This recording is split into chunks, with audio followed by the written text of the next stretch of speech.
Ama obi akwaba eba afidikese we so. Sajuma de bitimi ahwebi wo Kode TV saso na foreign multimedia.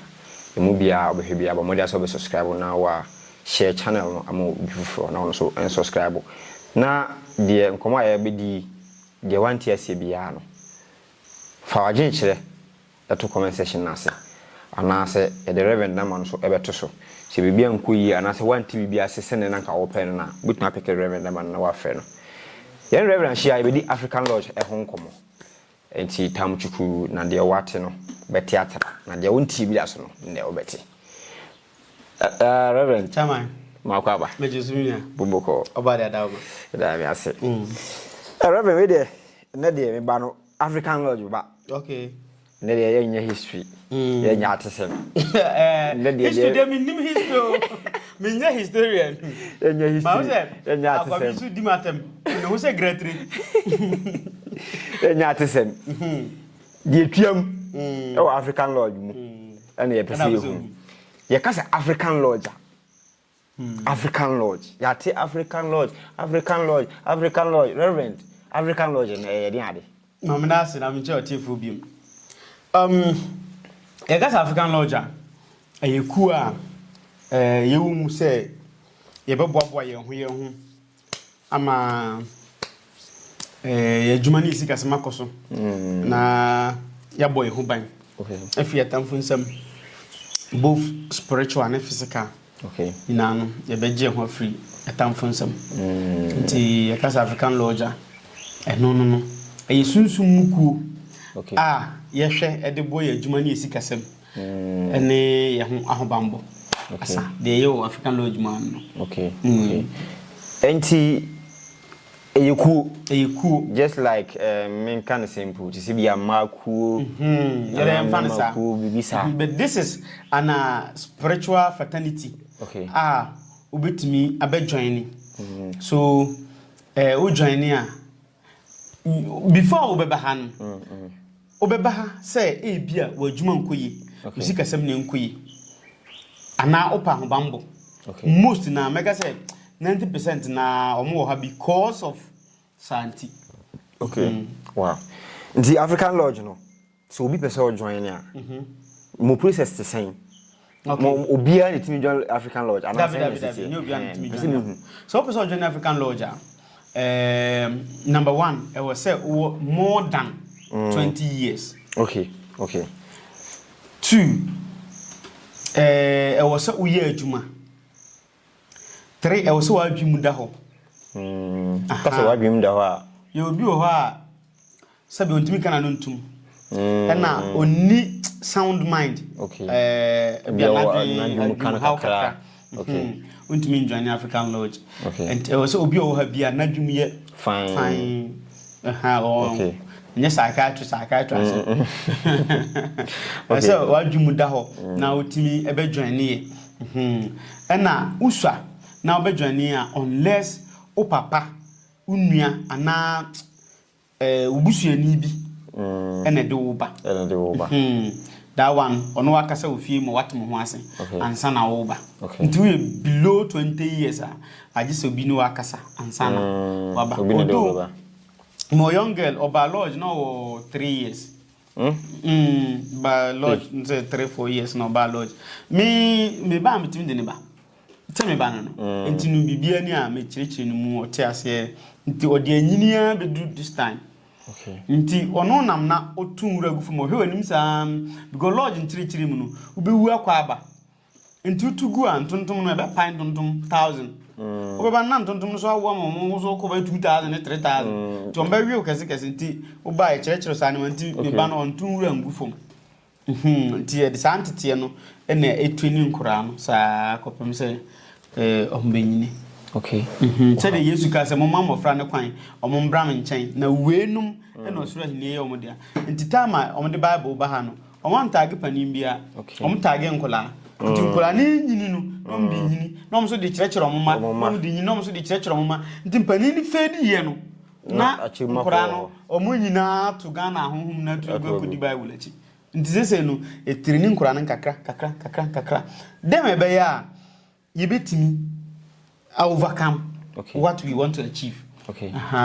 Wow. Nti ka say African lodge edin African lodge no. E ba mu sen.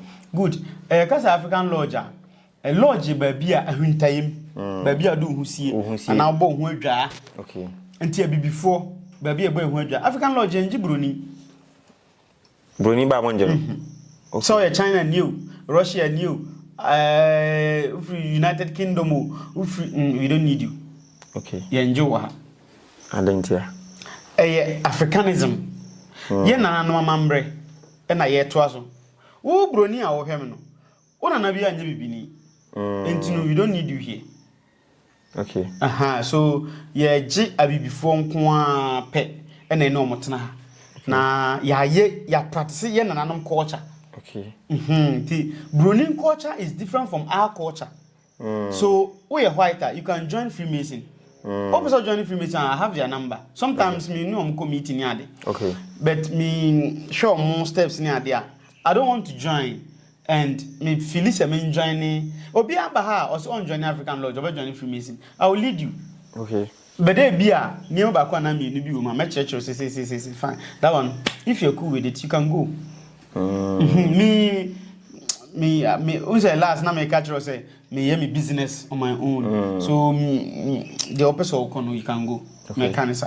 So African Lodge obi a engineer kwadufo. Obi a person obe adwuma. Obe adwuma. Obi oye bruni. Oye Ghana ni na oye free afan ye betimi ajo. Okay. But oye bruni dia entimi njo ye nji bibini. Ena ye nye fasika bajiska. Okay. Yenye bita. Oba yenye wanga na si di maw. Sa. Koye adwuma se me ye adwuma. Ntia na wo mpeso be ye adwuma. Bible si Nyankopon de nansia na ye adwuma na da otosonson. Na Nyankopon ye adwuma akohome da otosonson. Wo si me ye adwuma. Then how? Okay. E fa joma ma wo ye adwuma. Oye adwuma. Oye adwuma. Nti su koye adwuma. Ghana ni sika ni bia o Ghana bia na oye adwuma. Oye adwuma. Nti su koye adwuma. Obenye sika. To bia ni wiase wi ma office ka manipa. To office ka ma sisa kodi. Samu. Da binyo. O da bi wo ho na wo bi a office ka na ma mi wi a me de be kwakoto bank. Ade a chi a mesesa abrɛw na ma yibia ma na ni ma am kototo ya me de tuaka. Otimi yan sama me am good to go. Na hon bi ani ho office ka ma obi mani kodi. Da bi da mi hu bi da. Na sikaduro no se ka se obi adi sikaduro a sa mo kwan na fa so ba. Se hon fiscal mo ana se ka se sikaduro a se o te sikaduro na wadi ate ya no. On so camera si ya. Okay. Ndi sikaduro no bi no. Me sikaduro ni camera no. Okay. Edu sikaduro ni se betwa obi video ana o page be ko akiri na amanfo ahunu we blogger. Na maje advert. Unu obi o ye blogger no. Ade ehia no ye se ne nsono ma ode ba wiase no be ready ehu nsono makro. Then one man no you can say favor. Okay. Ade we ref ni din. Ne nsono ma ode kan say ne nsono ma e be hire. Uzo e ba sa wo ye star. Yes star. Uduru krumba bia foreign na ekon. Wo ye nsatia nipa.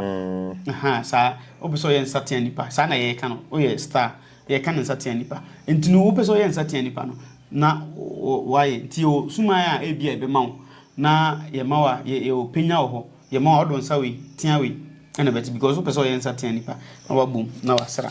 Yo sra firi wachi sei. Na wo de bo wani say ade bia ye me de akodi machi no embrema na abasa. Nti obi wo wa onim say oye adwuma bet onyiska. Ska na kodi na chi.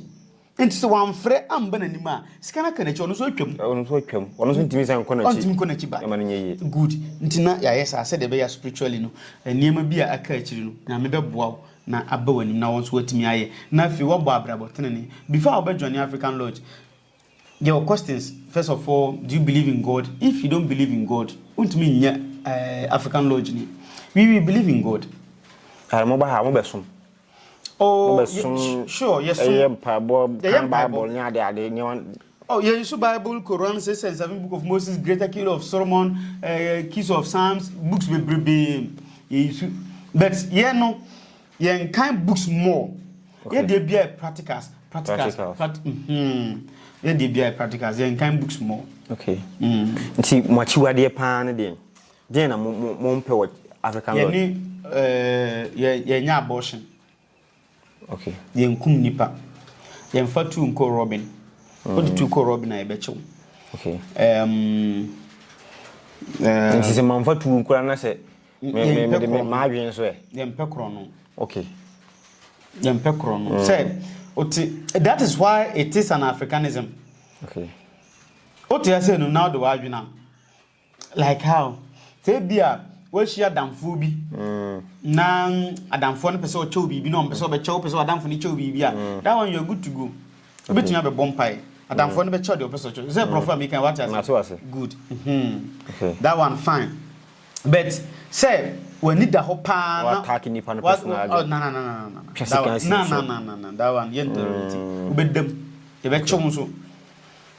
Now I remember one guy be na or a member your petia ring. Okay. Say ebia osha asem kan wayi ni say no. Aha ebia say eni bi ni a enye bi ni. Okay. Ya de aboa bi na echi. Pemmoa bi ne nnua bi efre dua bi kotodwe ben. Na kotodwe bre. Na ye de kusuman. Okay. Konfo bi ekom na dua bi eda na kon ho a kotodwe ben no.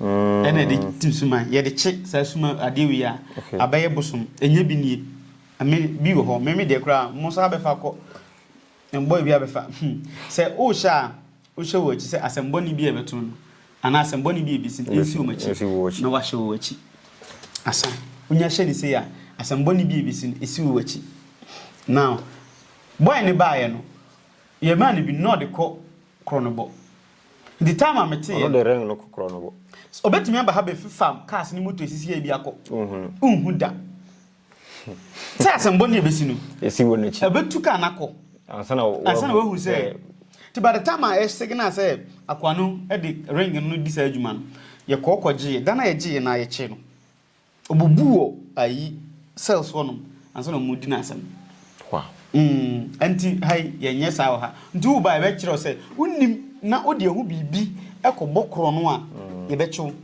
papa pani ba ko o lodging odi suma na meka say de nsawe no odi bi ekoye adi bi ana ennu kwan so ye na fushe otwandwan to gin omagin 150 million or so nko eka ketekete nko wie wow I don't do that enyesa ye nyesa wa je hwe ade na yemfa na se oye adwuma fan but na adwuma nkoso ana mpu na adwuma na oye no income enhyera free mu kese mma okay kwan ben so na mo fa so boa ma nipa no enyeska se na waka se mo nye faska bajita mo mfreska ma nipa no kwan ben so na mo fa so boa nipa no no ansa adwuma ye obibi ye free ni ginaye ye so ginaye bi ni si ho no ba bia moto na si bi si ho no enu ye ginaye no aha entini ye ginaye a hyefom ena ye ginaye a odikom nso obi wu a na adwuma agu owu ya open na koso ben owu na okono de adwuma ne ko adwuma ne gina na odiko ni mu choro wo ho a oye gina ni hyefom minua no asofo bebre bi wo ho a wo na so na dua bi si ho gina ye so nti oye na gina dua no as na owu kra still asore ne be ho aha nti yo sa ne manema ne nyina ho bi so ho owu na asore begu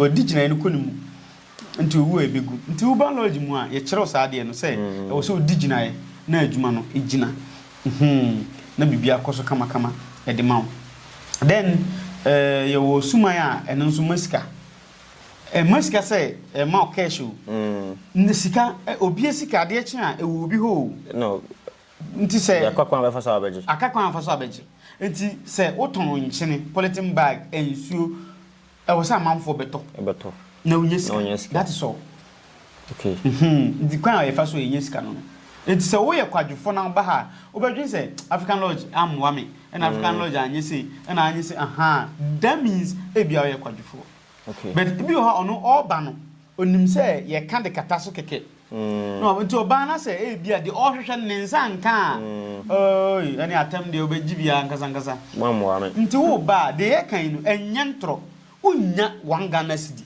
I tell you unya wanga na sidi but na fofo be ye ma but me ma me no na o mpeso be ye adwuma na we ya kwadwura o be ya kwadwura okay what I say aha but say e bia me ma ba ha se num na ye mama mre bi na waba na that one fine but me aba lodge for ye mama mre ko na me aduma 28th September 2025 year 2025 September ya lodge for Ghana nyina eba meeting okay omu nyina eba meeting etoda ye kwewura ho ye nyina ye som ewo edwura okay but this one no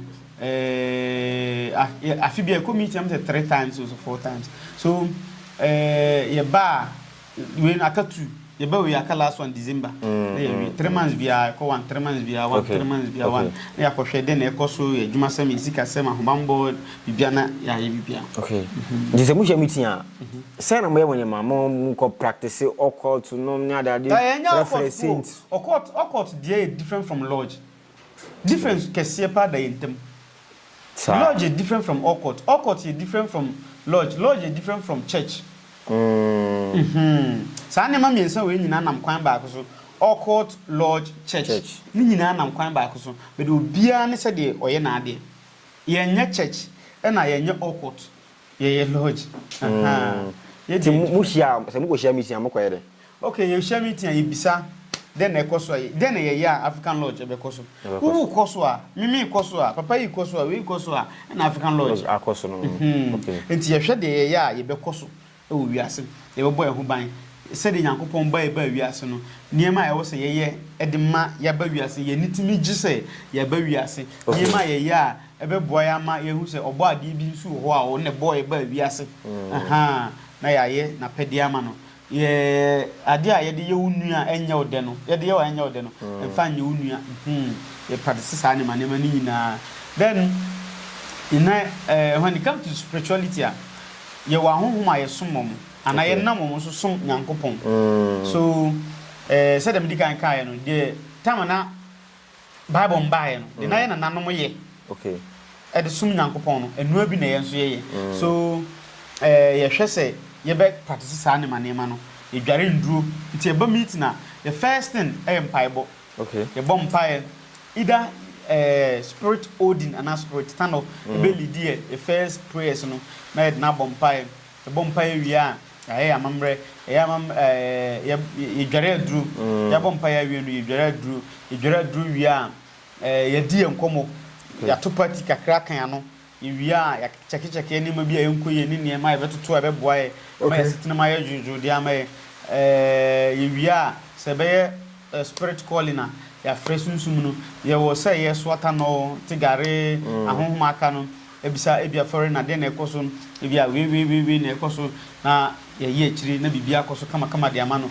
eno achi no iwia ye behwe se ebia yo Odin so ho ne Odin so because meeting we are 28th no e Odin tano meeting okay ti Odin no on na ye honhom a osan no ho ewo dua so na 9 days wan didi ahonhom didi o obi honhom o mana duane kombe de o enti mo omo brebebrebe o wiase no ne na bi kofa bosom be chichiri fie no wa on masa ahonhom na duane ti honhom no so be makomade o nti u ba ye kire say ahonhom wo fie no mo duane unti mo duane bi kwa ofere we sofo we pani bi fere so be ko fie je honhom no din bra ye be gina ha ma na duane na onzo adidi entinu ye ma ya honhom nyina ye fie nsamanfo nyina duane ye 28 February meeting no esan ya akwaside so ahonhom nyina ba fie e betie de ekoso na ya amambre ni amane e de amom ya mom aduane adi se de be ya ye nso e be didi na ya ma Odin so aduane ono na di nani baako ekoba afode gi nimdie a nipa di yiyi nti wo nimdie nipa e de bobra nti nye nyina na e betime nye sika se mansamosa nye nyina na betime nye sika se ye papa despite na se abia kempon ne omom keka ho enye na mmom se be ya ohon nkire ofe na onko jibusia bi na ohon be kire nsem da bi. It Lord doesn't mean ube prospect talkers a dem ayu kuntain, but uhun chirwa to the point say kwako ye but bia me fie 3 rooms. Room 1 me ne yere dia. Room 2 ye me mama nko de. Room 3 mama manko de asa hall kitchen bia on toilet room asa. Me o me ka me yiri woni moto na ya kwa adwuma ya ba fie ya nya kakra de atodua na begu ho ya nya kakra save ho banga dem pa na me sen pe wi ase bi what ma say kakra e be die enti na na ye bre enti se ma si fie awie ma toka ma ware me wo ba na ma kwa adwuma ba na ma timi anya bi akoto banga den na me sen pe no kuntan se e wo se me ni despite be challenge e wo se me ni abia mo be na enye nyina na be nya sika sa put that one in mind okay ye nyina ntimi nya ne sa ye gina park so ba ko pe na captain o nyina ntimi nya captain ye nyina ntimi nya captain ani but ye nyina players players ne de so bam bi so bam player ne de park ne de u gina so bi be captain no captain ne ba ko pe ye kire ne ma oya bi ye obibi ti say o gift anyame de ma chiro ne say o mo bi talent ba ko mo bi talent mienu nanso obi ne talent no onfa nya adwuma enti na no meteme papa amoako ata say o ka say obi o ho a ya cheshata wale no Ghana youth nyina ko gu yoko ho omu yedede omu nyi shata why because shata wa talent enti talent ben wo mu a enti o enti no so e wo say unya talent bi ewo mu no epia bonten na amanfo bi etimi ebenya mfaso wo mu na be mo wanya sika enti obi ko bo show ba ko musician sika bebre obi ko bo ball sika bebre obi host obi a sika bebre obi a ne ade a oye enti hu de no so hu de oba wi asese obeye obi be sa yare obi be ball obi be entertaining obi be wi asese obe me ani agi obi so be wi asese ye yare obe sa yare obi so be driver say ye ko ba bi odi e ko enti so hu de no okay in the African Lodge hu wi na wo fa ho no ma obi si kwam sisi ai bi so ho a ne de no anya ye ka wi enti de na abe ye gina de wo ye no ma na ya bompa ya guso na afi udi a move okay I say bia for example me ametie e bia nka me de ade foforo sure ye ban say de ade pam and we jai na me media na we media enti media no obi gina wo mu ugina wo ana wo office on ye wa audia e di gina national media na ye big okay I say o gift no mo asesa ya polish no na o de ko okay that is how it is so obia ne say de ne de tie wow that is African Lodge the African Lodge Mjeska Askafo mpa ampifo go say oba o e ma ska gidigidi but skani so ba mo je no o se me ka say bebre 90% on beba no obepe protection and yedie e ka say yedie nko na sikanko yi sikanko na yedie nko na sikanko sure yi sikanko na yedie okay kire mu kakra ti say me tuwe mi nyi sikani o bede bi madi okay why mi nyare me wo me fia me tim me wo me ka me yisu average me wo media house me wo herbal clinic me wo carpentry shop me wo spare parts ba be on ton spare parts me wo pap manfo kokojo mani enti san nyuma we nyina no media but me nyesikani me nya defo but me ho so nkyere me oh de me kyere wi me ho nkyere me nti ye kase yedie nko na sikanko obetumi abosho ne anya 10 billion onye sikani o onye yi sa onye yi 10 billion de senga onye sikaketo wagan ha onye yi o de nyumtufo mo baso yi ye mfa me nua wi amauga okay oni ni nua ne kobra lighter na epani o me ye namfo pa lighter epani na amauga eketwa lighter chiriba ne amauga o mu nyina ye nwumu but o de ebia lighter obe oda ye mfa na amauga mpo na amamfo nim bebre amauga obe 20 billion na account now ntisia obi anim but okoto phone awa akra mo na wa frese manafo na amauga die nyande okay Ode kacha so madam for na ye me fit Techiman na madam for na ye we despite madam for pan o sa ene friend na ne nkasa na ya friend despite papa mpacho obabi aba he friend na je ko de o sa okay me ni ko de pa wa beto phone 20 million na ni sika na 15 million na o se ye mfrel mo fa man wa ntua mba bitua ye de phone be mo wako be mauga ye friend na ye fa phone ni ma wo enso mauga ko bo shun wo 20 billion e de na account phone ba so ni And so among the din entimi to phone but despite din e be to phone am so you be them so you dem ni say despite a branding who to the level ni din etimi save be among the din timi save okay minim say the make what ma say ni din betimi ama ode ade kurako later wa betua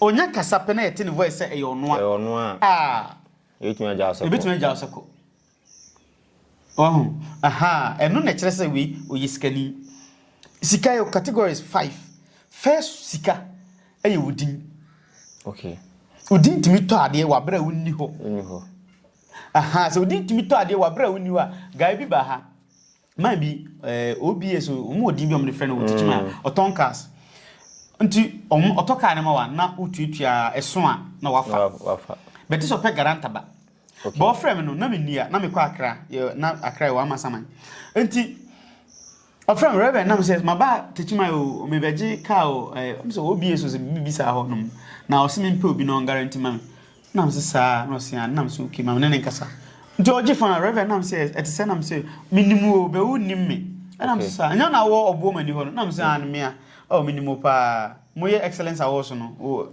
excellence award na me ho na me so okay o ba bia ba ha o se ka na me say na ho asam te say o se o ka no tuaka esi bia mfa ne 1.2 billion na otua half na aka half na okoye adwuma na otua de aka no na o se wantua ye magin fi ho garanta na me so okay me wa crisis here no so otimi send o Ghana card ma me a me de card be manako udina sewu me mano sa 600 million no ba odin be onim say e ba critical na ekoton ko de media 600 million obenya ekoton ko de hewa 600 million obenya ekoton pap na obenya bio ti obegina sa ne ma no so aha na udin wo fere say wo ye be ji o japade na ti wo be cover up sa de no eye di kese wow enne ye nti ba ye church sa ne ma ni nyina okay aha ye hwe se wonso obetumi ade ho afiri hiam na sabi onsa beso wachi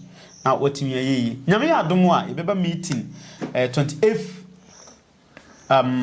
September 2025 we kabe 90s aha enti nipa bia ne ba bia otie bia no obetumi aba na one ya ba besom oni jihu so one na ntia problem ni ho adwuma bia wo ya emfa nko police station ye jew adwuma bia wo ya emfa nko ahemfie no ye jew okay na onzo aba na waba be African Lodge ni okay wow my last question okay obi fesa wo join African Lodge na oba forms no e ho asem te sen forms no obenya bi wo Accra obenya bi wo Kumasi but initiation no we say no ya cancel initiation this oba Techiman ana se chia no cancel initiation e wo ho Accra ni Kumasi yes wo ba ha this oba Techiman e be initiation no ha se no na yehu e na yenji mobile money say before we send this guy na o outside Ghana maybe untimi ba your African Lodge abroad Ghana form wa bruchira ana be before wa bruchira you obi o Burkina you obi o Togo you obi o Cote d'Ivoire okay the neighbor countries in the African Lodge ni bi o